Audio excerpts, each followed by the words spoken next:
अहिले चाहिँ हामी यो भिमान कटारी रोडमा काठमाडौँबाट आउँदै गर्दा खिचिएको यो विभिन्न मिक्स छन् यहाँ टिस्टुङ पालुङदेखि अस्ति बाहिरको बाटो जाँदा अनि यो अहिले सिन्धुली बाटो आउँदाका भिडियोहरू मिक्स गरेर यसो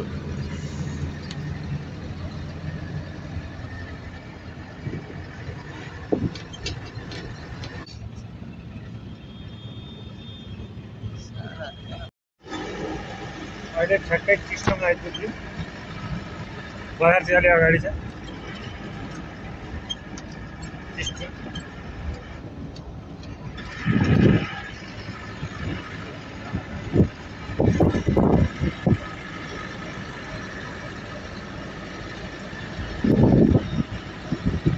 यो वातावरणीय हेर्नुहोस् तपाईँ चिसो ठाउँ हरियाली वातावरण बडा मनमोहक लाग्दो।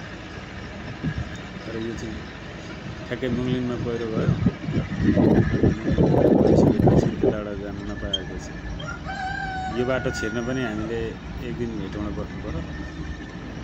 यहाँ पनि माथि यो कता गाडी बिग्रेर सिमन्जङतिर कता गाडी बिग्रेर अनि जान गएको थिएन। भोलिपल्ट खुलाएर मात्र छिर्न गएको थियो। पुरानो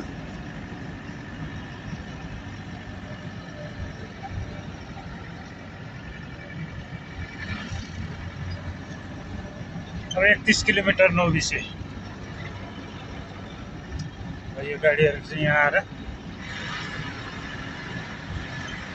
खाजा नास्ता खान थालेर बोकेर बसेपछि एउटा यिनीहरूकै कम्पनीको गाडी पछाडि बिग्रेर बसेको थियो, त्यसैलाई पर्ख्या हुन सक्छ।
आजको खाना चाहिँ यस्तै हुँदैछ।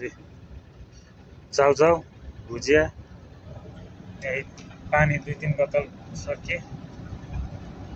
अब जाम लागेको छ, गाडी बढ्दा बढाउनु पर्यो।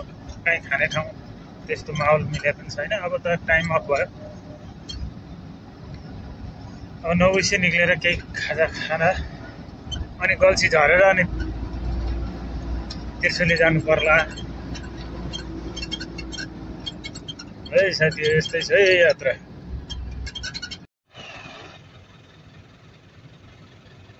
यहाँ पनि गाडीहरू रोकेर राखेको छ।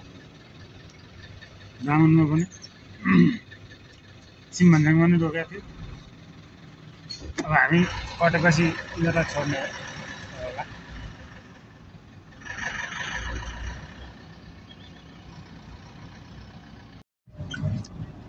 अहिले ठ्याक्कै 12:30 बजी यहाँ दामन आइपुगिएको छ। सिमभन्ज्याङबाट ओह्रालो झरेर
यहाँ चाहिँ चिसो पनि छ, मौसम बडा मस्त आनन्दको छ।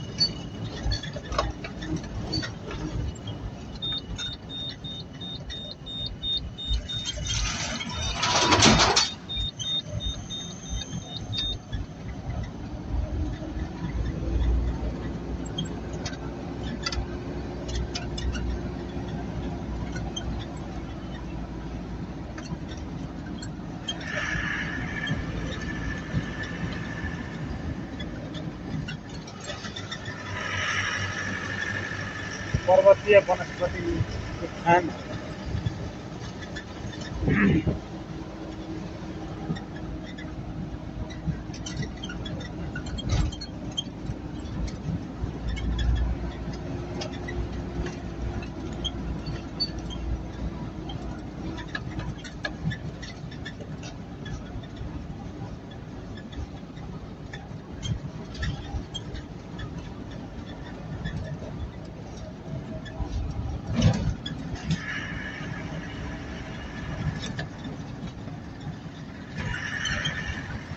अहिले हामी चाहिँ दामनमा 3323 किलोमिटरको उचाइमा छौँ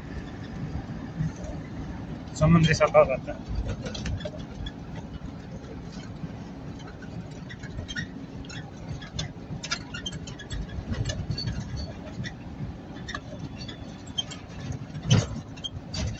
थुप्रै बसहरू रोकेर राखिएको थियो, अघि सिमभन्ज्याङमा पनि रोकेर राखेको थियो।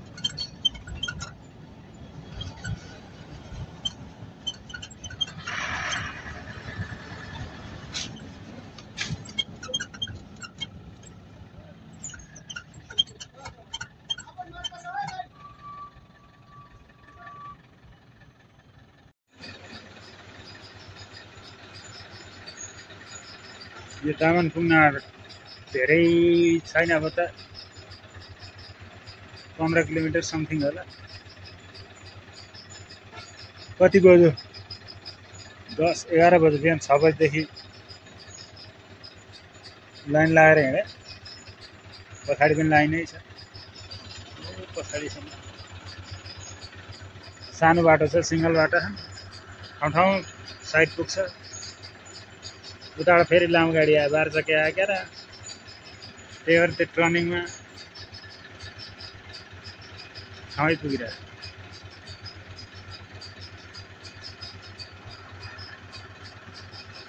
यस्तै छ पहाडी बाटाहरू। तराईमा त सजिलो बाटो त लगिहाल्यो पहिरोले, यस्तै बाटोले गुजारा चलाउनु पर्ने देश हाम्रो नेपाल। हिजो अस्ति आगोले सको, अब बाढी र पहिरोले सको। यसपालिको दसैँ पनि यस्तै यस्तै हुँदैछ है, सबै सक्दै सक्दै जाँदैछ है, के भयो पनि।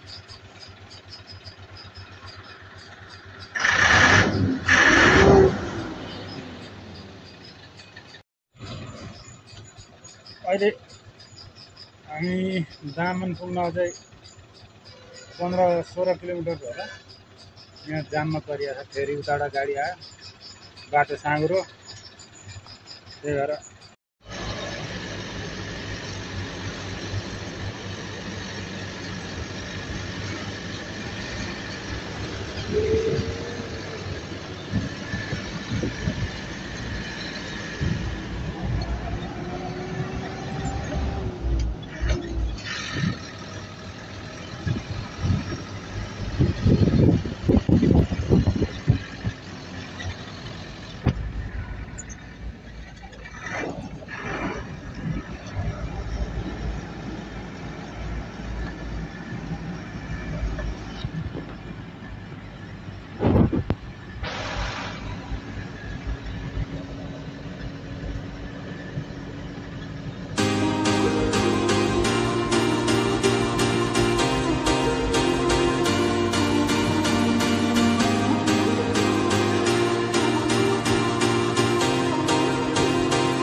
बाहिरको बाटोमा ठुलो उडाउँदै ट्याक्सी उडाउँदै, बाहिरको बाटोमा ठुलो उडाउँदै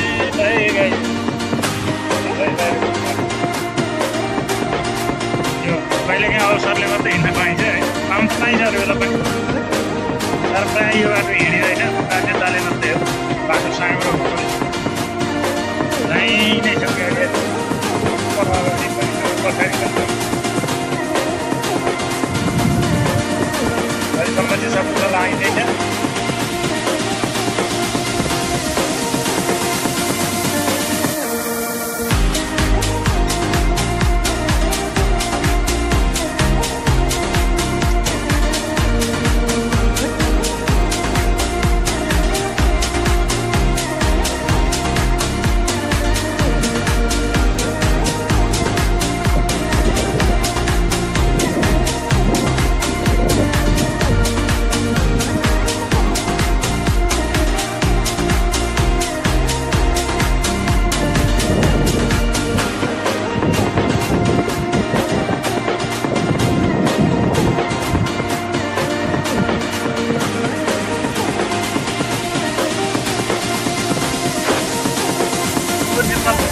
पुरानो बाटो बाई रोड भनिदिन्थ्यो।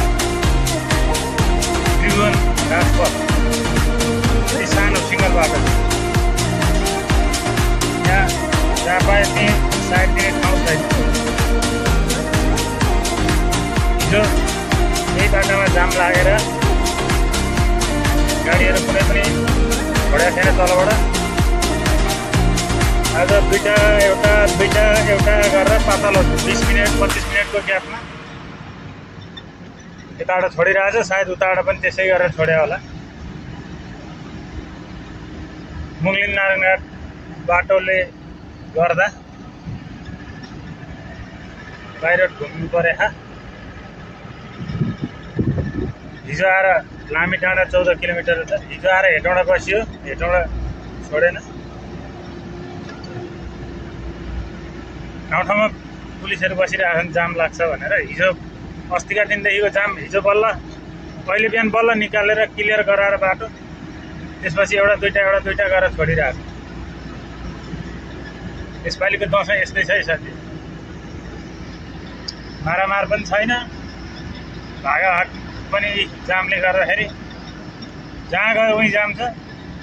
सिन्धुली बाटो पनि त्यो खोला लगाएको ठाउँतिर त्यहाँ पनि जाम छ अरे पुरै।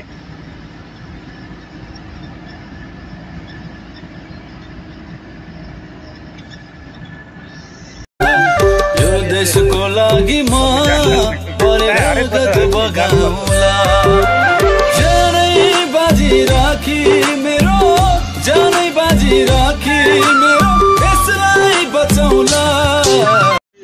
यसपालि यस्तै हुने सबै जाममै हुने, प्रायः हरेक वर्ष कि जाम पर्छ।